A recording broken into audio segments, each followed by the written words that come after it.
Bom, vamos lá. Edgar Cayce, ou Cayce, né? Nasceu dia 18 de março de 1877 e faleceu no dia 3 de janeiro de 1945. Né? Em plena Segunda Guerra, né? Isso mesmo. Eu acredito que a missão dele, né, é uma missão assim, muito interessante, porque dentro da previsão, teria que falar um pouco do histórico, né, da Sim, astrologia, sim. como fazer um paralelo com a evolução da astrologia Uhum. e caldeus, lá atrás, num tempo muito atrás, né, a energia era mais respeitada e tem várias vidas do Edgar Cayce. Uhum. Ele acessava, né? Na realidade, ele tinha uma Uhum. mediunidade para nós, mas ele ficava em semitranse e acessava os arquivos conscienciais dele. Então, quer Uhum. dizer, ele tinha outras vidas em que ele foi já sacerdote, estudioso, Uhum. participou em frequência assim da transição da Atlântida, da Lemúria. Então ele traz memórias de longínquo, passado longínquo, e ajudou, claro, a evolução humana dentro da tecnologia, claro que como se fosse um suporte espiritual, energético, consciencial, no decorrer do tempo, daqueles seres chamados iluminados ou estão num patamar de liderança e consciência cósmica, consciência, vamos dizer, xamânica, de cura, onde a tecnologia era outra, né? Era mais uma Sim. tecnologia energética.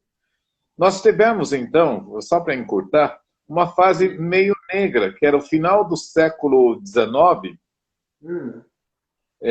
até meados do século XX, em que, Uhum. na ascensão da ciência e vamos dizer, daquilo que tem que ser comprovado, provado, Uhum. foi uma fase negra da astrologia, né? Uma Uhum. fase Uhum. negra em que tudo se foi renegado à incredulidade. Sim. Foi mais motivo de zombaria do que qualquer outra coisa nos meios científicos.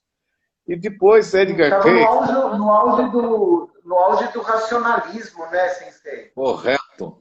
Aí o Edgar Cayce veio para inovar, porque ele é o Uhum. único indivíduo dentro desse plano novo e fala-se que ele é o astrólogo e o que vai ajudar a colocar a astrologia no devido lugar para o século XXI. Uhum. Então, no século XX, Uhum. ele foi essencial.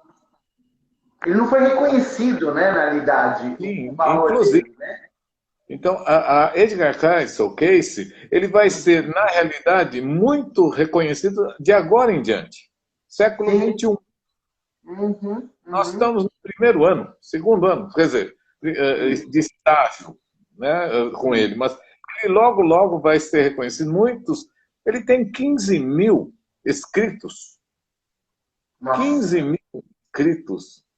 E muita coisa, nas pesquisas que eu fiz, conta Uhum. que no começo, ele sabia organizar todo o lado astrológico, né? Uhum. Dos hindus, eh, até dos maias, dos Uhum. caldeus, assim, toda essa concentração de estar ligado ao movimento planetário, movimento das estrelas fixas, aliás, estrelas fixas, o movimento era da Uhum. Terra, e das Uhum. estrelas móveis, que seriam os planetas.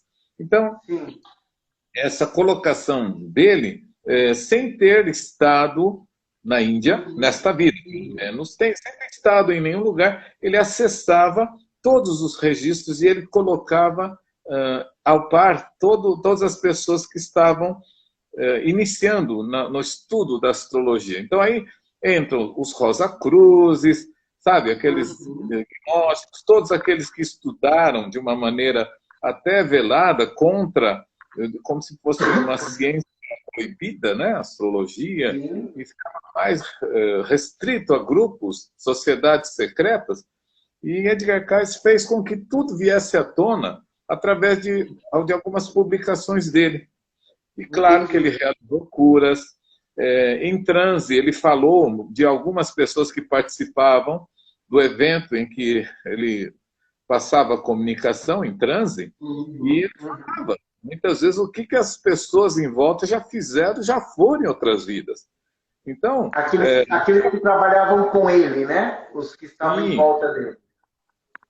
Não foi publicado muita coisa nesse campo, porque tinha uma pressão muito forte das pessoas chamadas cientistas, que na realidade de ciência pouco tinham.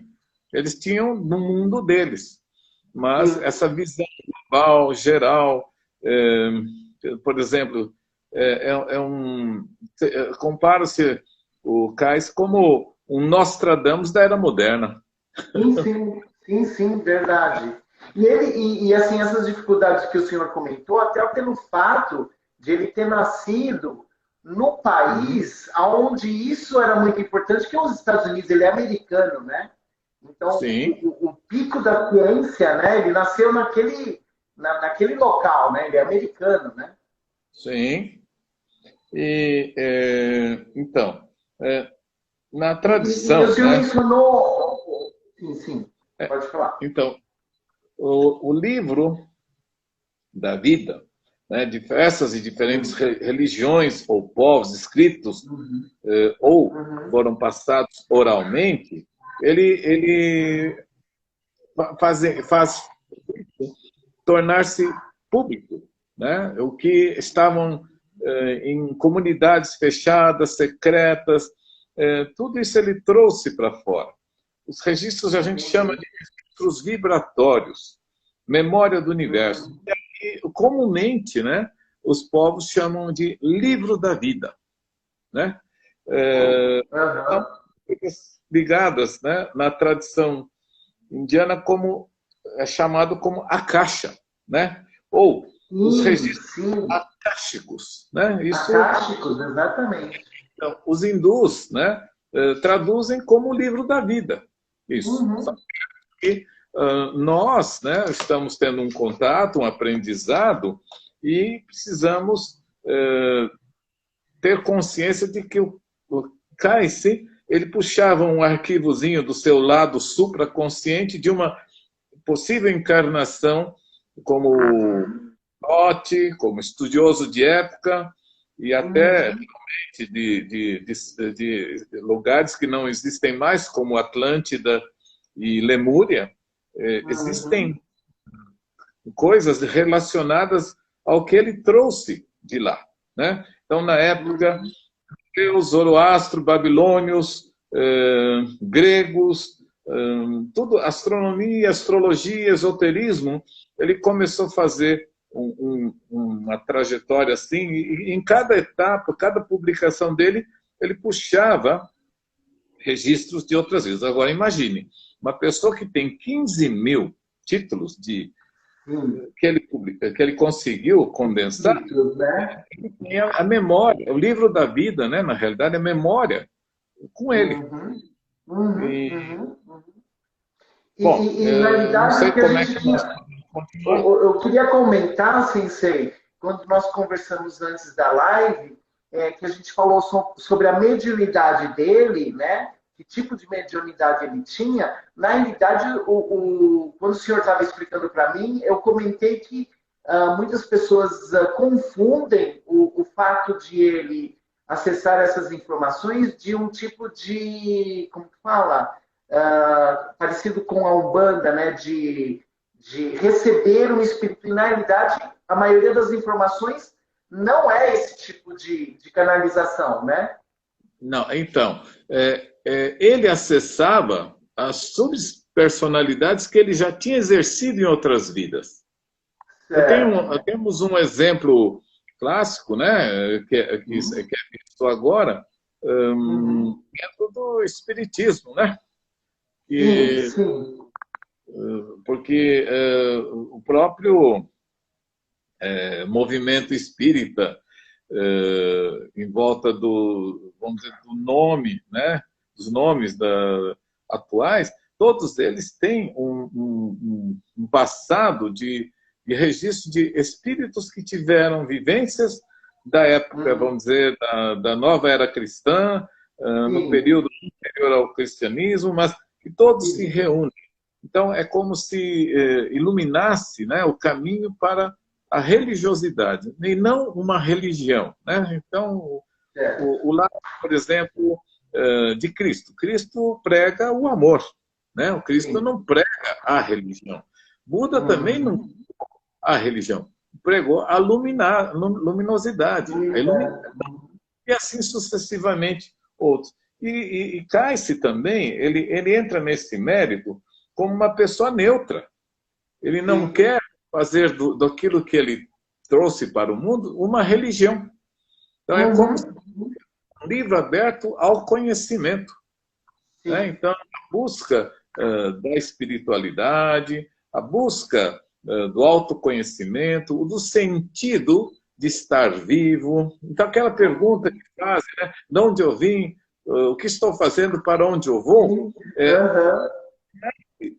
Nas publicações que ele fez, ele coloca direitinho de onde você veio, o que você está fazendo e para onde você vai.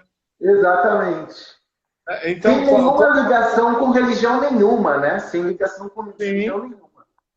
Todos teriam acesso. Ele deixaria acesso aos descrentes, aos crentes, não importa.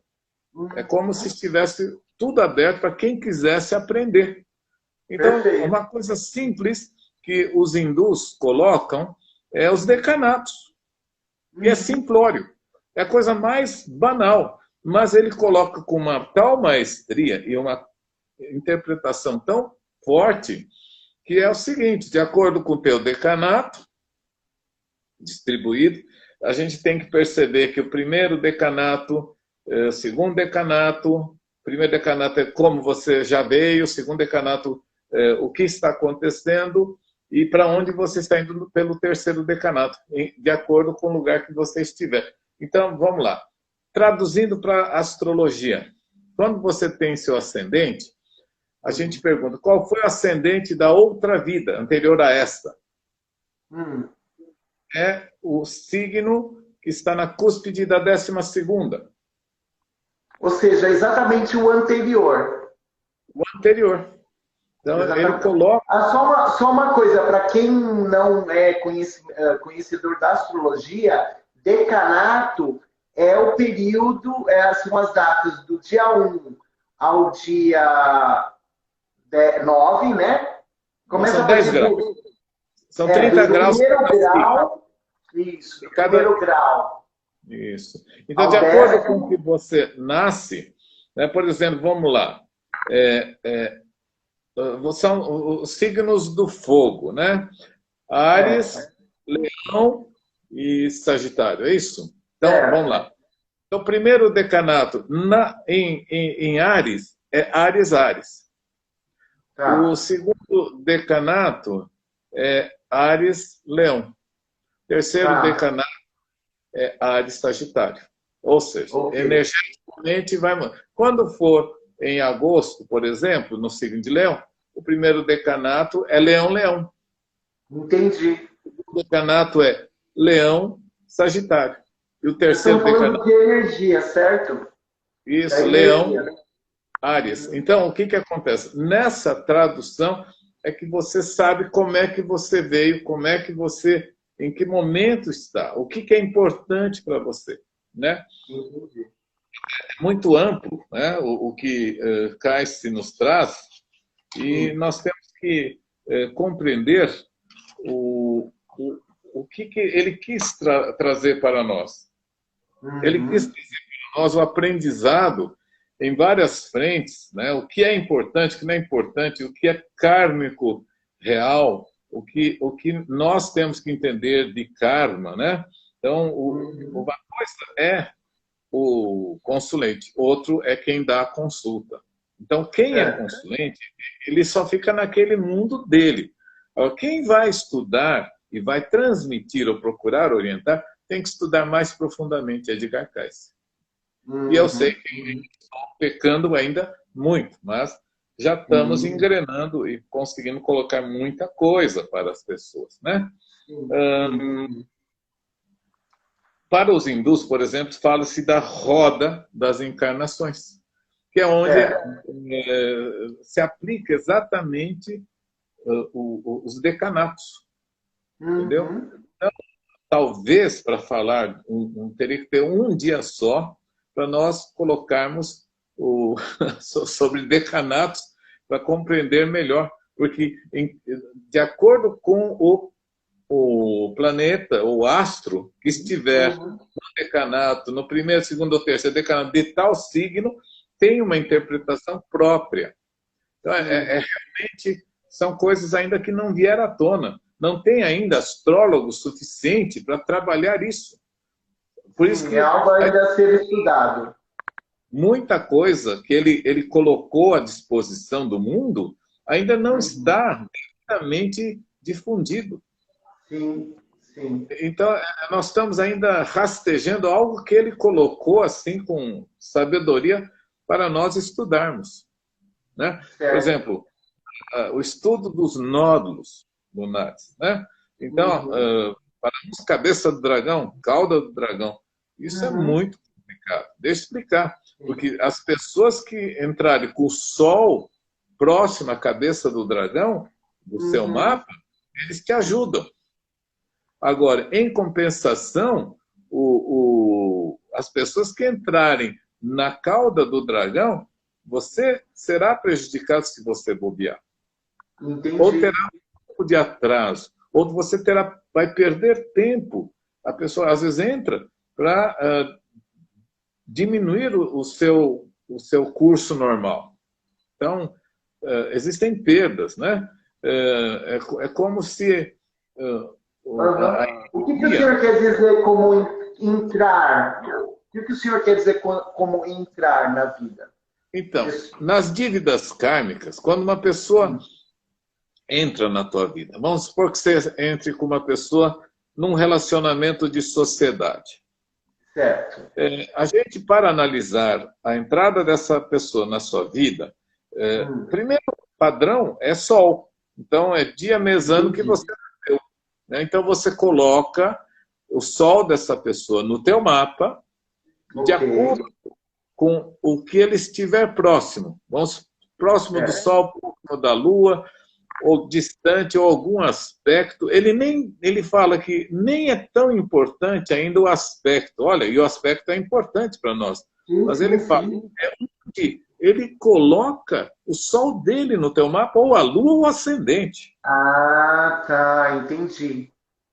Então, Entendi. o aspecto que se fizer ou não fizer, não interessa. Interessa que coloque o Sol ascendente ou a Lua entrando no teu mapa, de qualquer pessoa que entre no teu mapa, vai ter a dimensão positiva ou negativa, ou kármica ou dármica na tua vida. Uhum. Vai ser um Entendi. presente ou um fardo, Entendi. entendeu? Então, na astrologia kármica, esse peso dá para você distinguir ou tentar traduzir para a pessoa. Uhum. Isso é uma coisa curiosa, porque, de acordo com pessoas que não tem como mexer ou expulsar da tua vida, por exemplo, um irmão, um pai, uma Sim, mãe, sim, sim, né? sim. E quando coloca, aí a gente tem que traduzir qual é a tua missão com essa pessoa. Existe um aprendizado, então, aí, né, neste caso. O aprendizado. Então, Edgar Cayce mostra pelos nódulos, pela Lua, pelo Sol, por Vênus, Marte, não importa. Ele não fala de aspectos, ele fala de colocações. Então, de acordo com a Entendi. colocação, em que esfera, em que, vamos dizer, constelação. Ele fala muito na energia de, ou na constelação de, ou do planeta, vamos Uhum. supor. em Saturno. Então, o que ele coloca muito à disposição os planetas, o que eles estão fazendo ali no teu mapa. E quem cai ali perto está ligado diretamente a esse mundo de Saturno. Tá? E também ele dá muita importância à disposição do ascendente.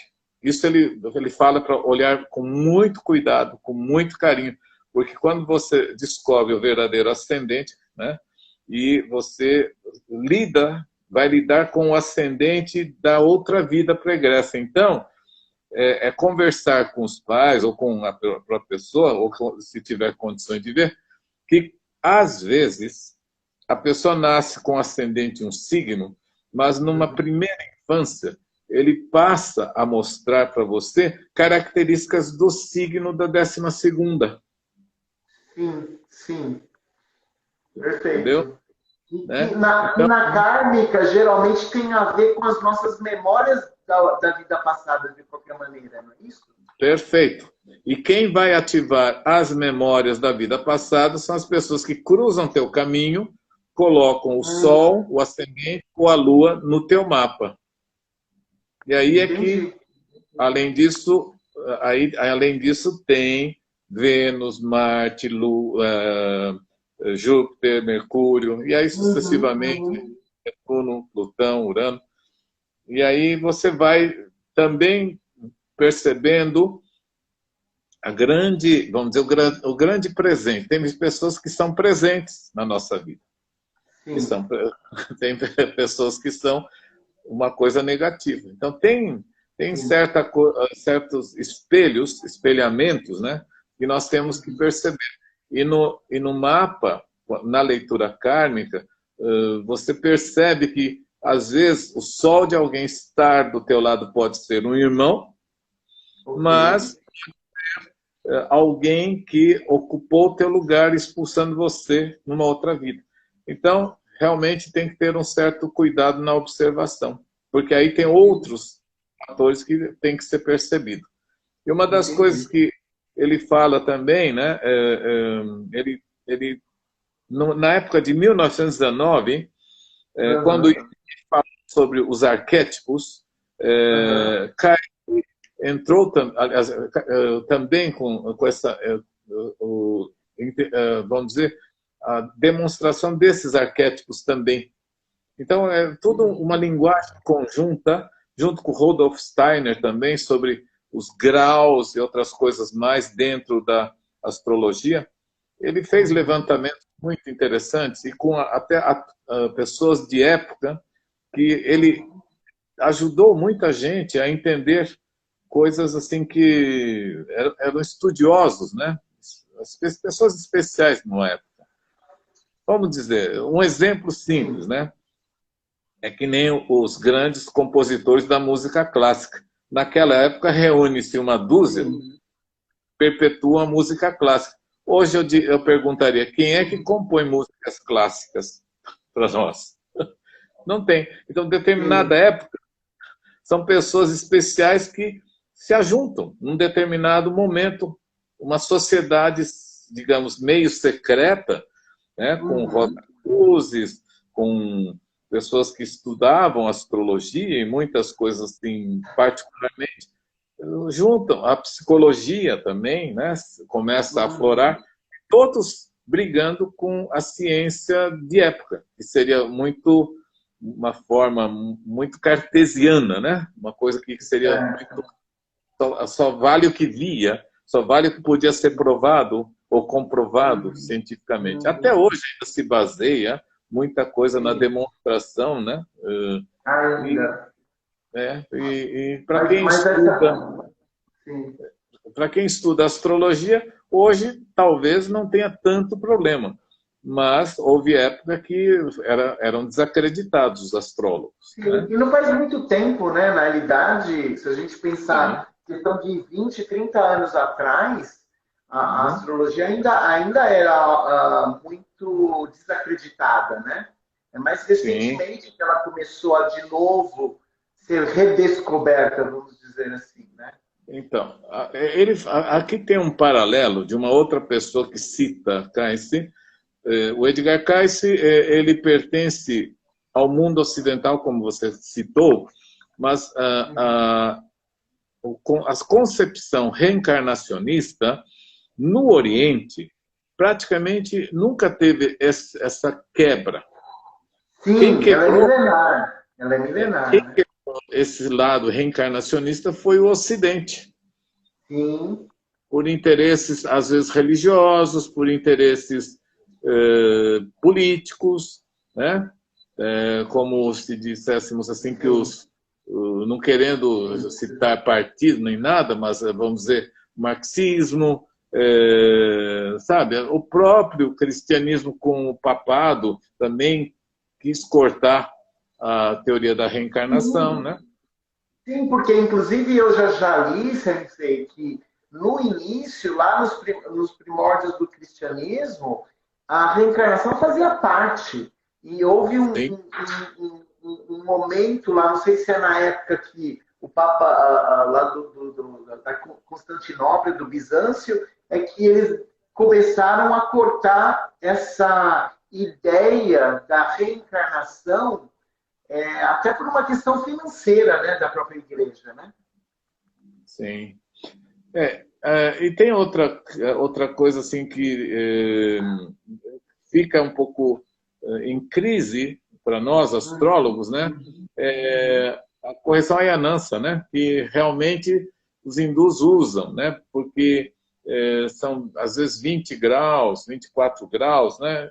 Mas, sem entrar nesse mérito, Edgar Cayce, ele permite que a gente faça uma análise corretiva usando os nódulos, viu? Então, dá para ter uma correção, vamos dizer, da sua missão, para onde você tem que caminhar, né? Então, o que é importante para você e onde estão as armadilhas da tua vida, né? Baseado nos módulos, você encontra as grandes, vamos dizer, valetas da sua caminhada, né? Perfeito. Bom, O senhor tinha mencionado para mim que ele fez uma.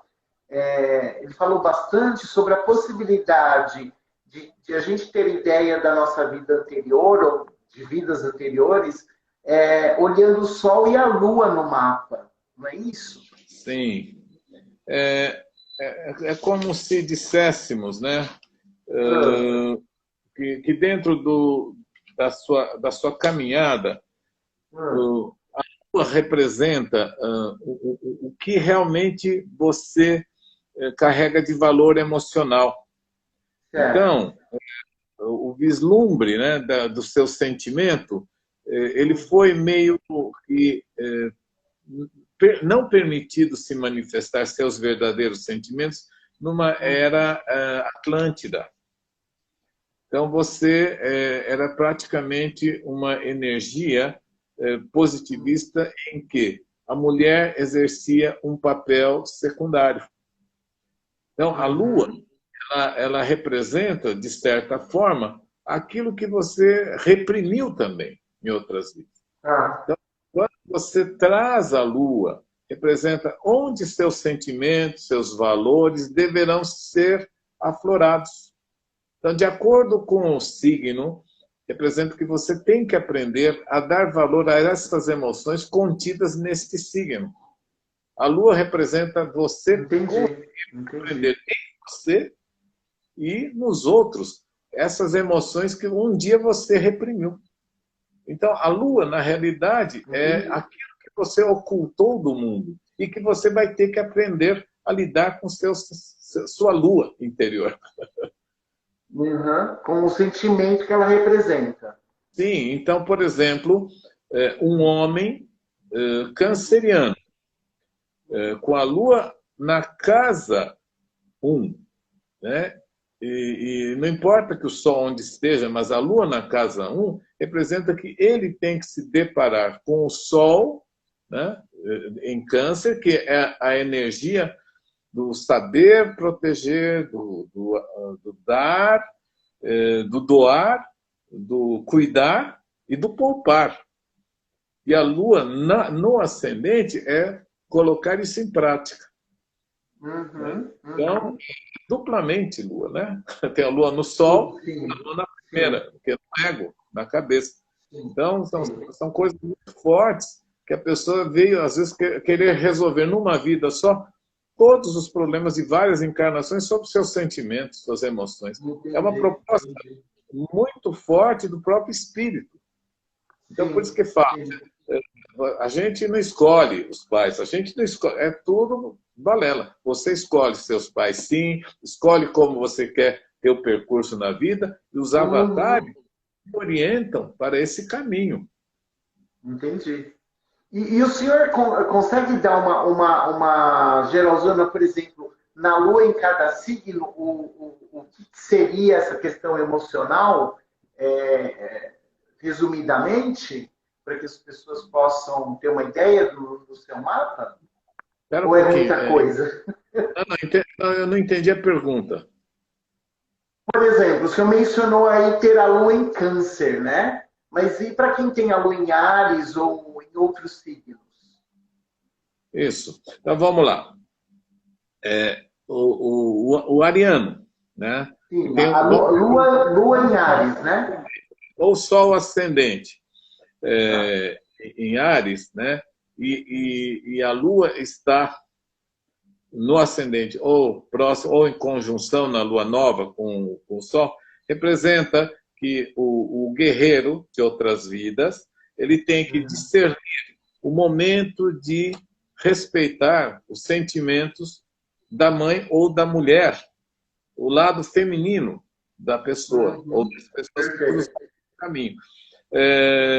Vou dar um exemplo assim bem simples. A pessoa que em outras vidas não respeitou a mãe, possivelmente pode até ocorrer, dependendo de onde estiver a Lua, por exemplo, Lua de quarta casa, ter uma passagem prematura da mãe, quer dizer, a mãe morrer prematuramente. Entendi. Entendeu? Então, quer dizer, a Lua, a quarta casa já é de Câncer. A Lua estando lá, ela é perigosa. O que representa pode ser uma partida prematura da mãe. Porque a quarta casa é a casa da morte. A verdadeira casa da morte, da transição das almas no seu caminho de vida. Entendi. Mas, apesar de que as pessoas jogam também com a oitava. Sim, né? Como sim. Mas aí é um final de ciclo, né? Vamos dizer assim. É uma morte já praticamente necessária, uma transição, uma transformação necessária. Mas a morte surpresa é da quarta. Entendi. Tá? Eu esqueci de comentar uma coisa, que o que Kardec menciona muito são os planetas retrógrados. Então, dentro do ensinamento, né, primeiro, o que é um signo retrógrado? É uma refração que, num dado momento, cria uma sensação de que o planeta está dando marcha ré.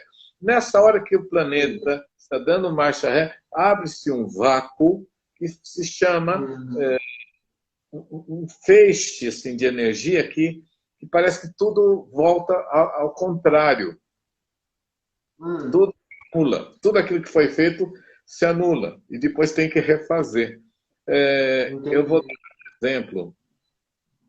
Você está passando a roupa e, de repente, você percebe que amassou. Então, você tem que voltar, desamassar para depois continuar. Então, entenda assim, o planeta retrógrado, no teu mapa, representa um reaprendizado em que você amassou a roupa num determinado momento do curso da tua alma e que nesta vida você vem para desamassar. Entendi. Então, eu vou dar, por exemplo, Mercúrio retrógrado. O que representa? Famoso. Sabe o que muitas vezes ou é mudez ou é gagueira. Mudez e gagueira, vamos analisar friamente? Né? Mudez ou gagueira. A pessoa usou mal o verbo. Ou falou inadequado, falou mal, ou falou muita mentira. Não sei. Mas, nesta vida, a gagueira ou A mudez representa que ele tem que refletir mais sobre o que vai comunicar. E até outros meios. A pessoa muda, tem que usar, né, outros veículos para comunicar. Usou a comunicação de uma maneira negativa no passado, né? Sim. Então, eu só estou dando um exemplo. Então, pode voltar a ser normal? Pode. Vou dar um exemplo.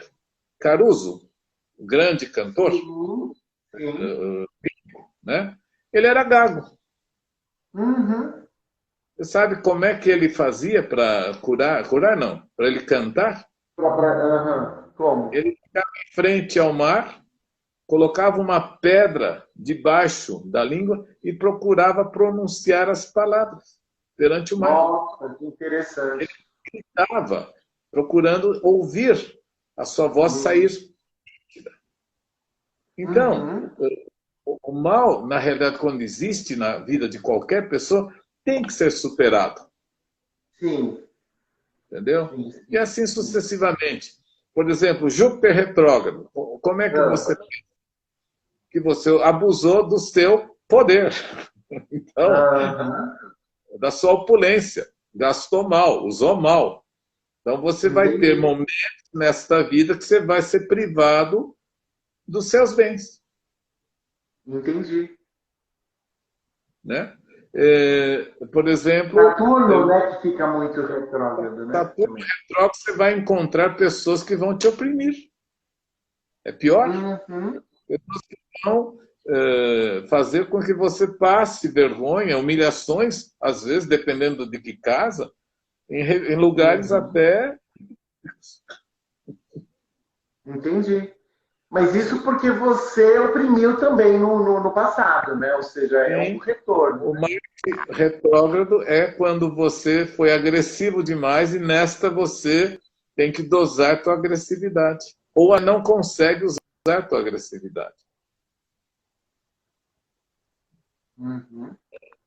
Vênus também. Quando você tem um Vênus retrógrado, representa que você não valorizou as coisas boas dos outros. Então, vai ter momentos que as pessoas não vão valorizar coisas boas que você esteja fazendo. Sim, sim. É a famosa lei do retorno, né? Do karma, né? Urano seria aquela coisa que você desacreditou pessoas criativas, inventivas, futuristas, liberdade, você oprimiu. Oprimir a liberdade dos outros. Netuno, os sonhos dos outros, seus sonhos, as suas ilusões, às vezes você tirou. Eu acho que tem muita gente, a corrupção tem muito a ver com Netuno. Sim. Então tem muita gente que tira dos outros, provoca a desgraça dos outros, né? Então, de repente, você pode estar sofrendo consequências de alguém que, na realidade, você também pode ter feito, né? Então, sim, sem dúvida. E o Marte?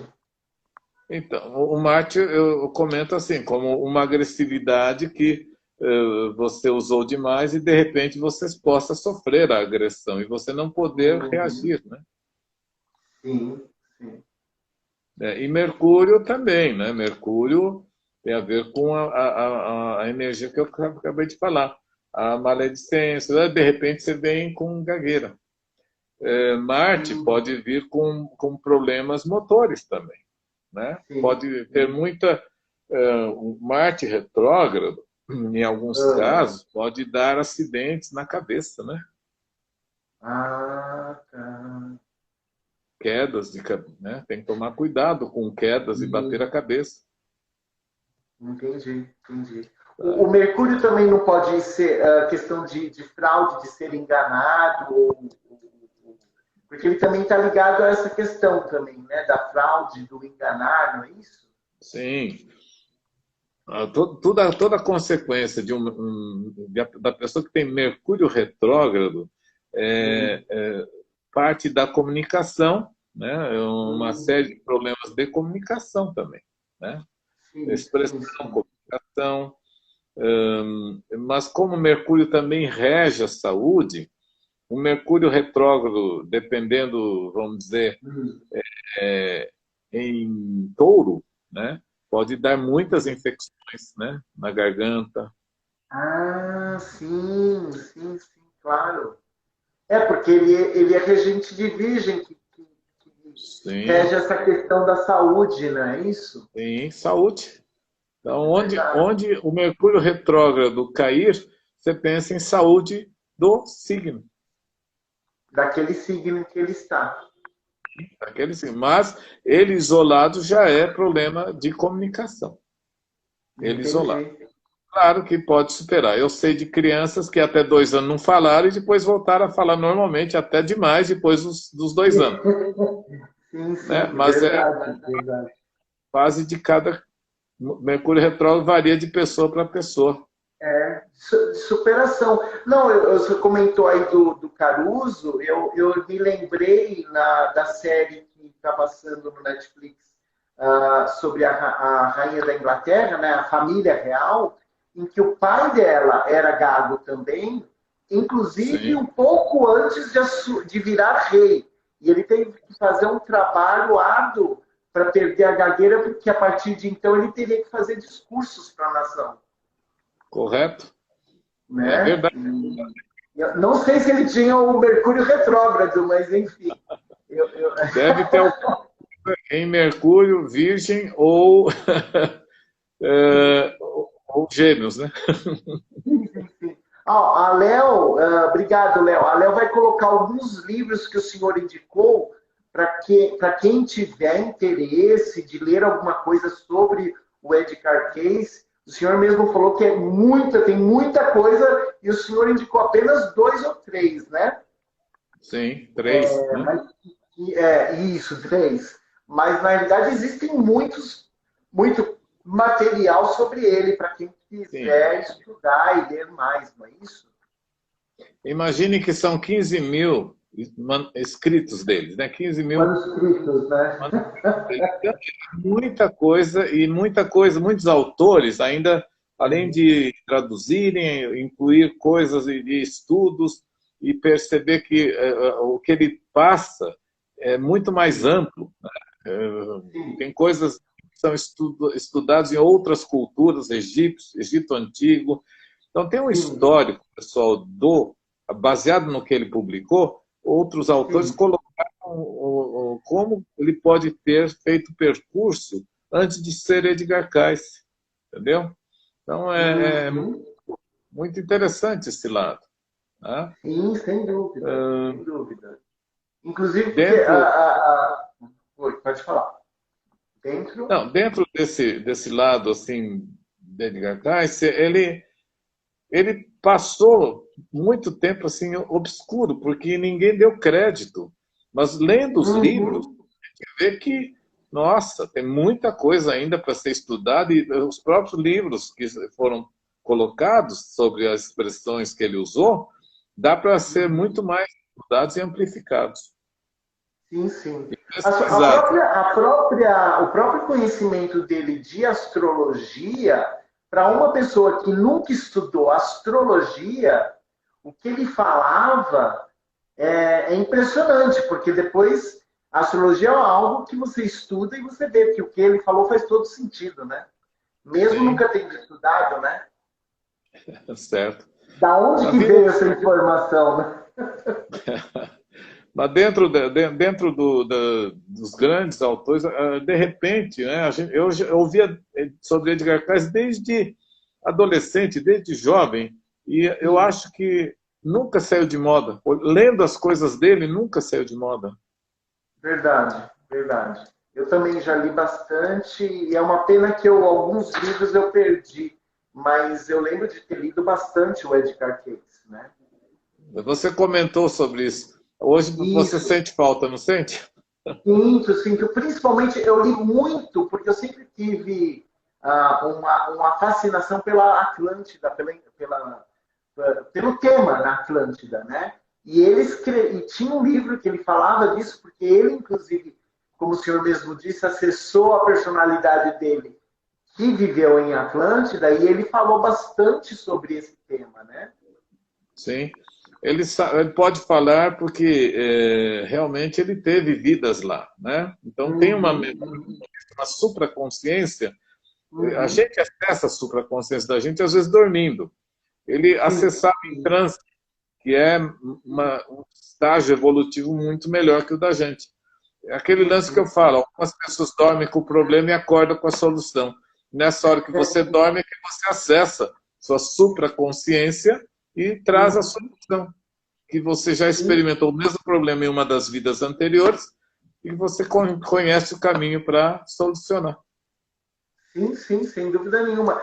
Porque na realidade entra naquela ideia de que nós podemos nos curar. A cura às vezes não, a maioria das vezes está dentro da gente. É que a gente não tem as ferramentas para acessar isso, né? Sim.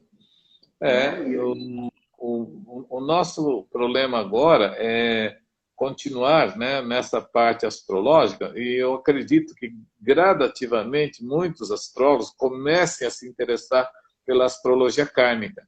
Porque dentro da astrologia kármica você pode fazer algumas previsões. Então, é o caso, né, da astrologia tibetana e hindu, que eles são citados, tem autores que citaram, dos que eu li, que não tem diferença como Edgar Cayce prevê o futuro, porque ele atendia as pessoas em transe, né? E ele chegou a curar pessoas também, entendeu? Mas também ele sabia fazer as previsões. Então, gradativamente, tem um valor enorme a astrologia kármica. Gradativamente, acho que todos não sei, né? Como foi dito, teria no século XXI o ano de Edgar Cayce. Mas eu acredito muito no que o senhor falou. Ele, na realidade, ele vai ser muito mais apreciado agora do que foi antes, né?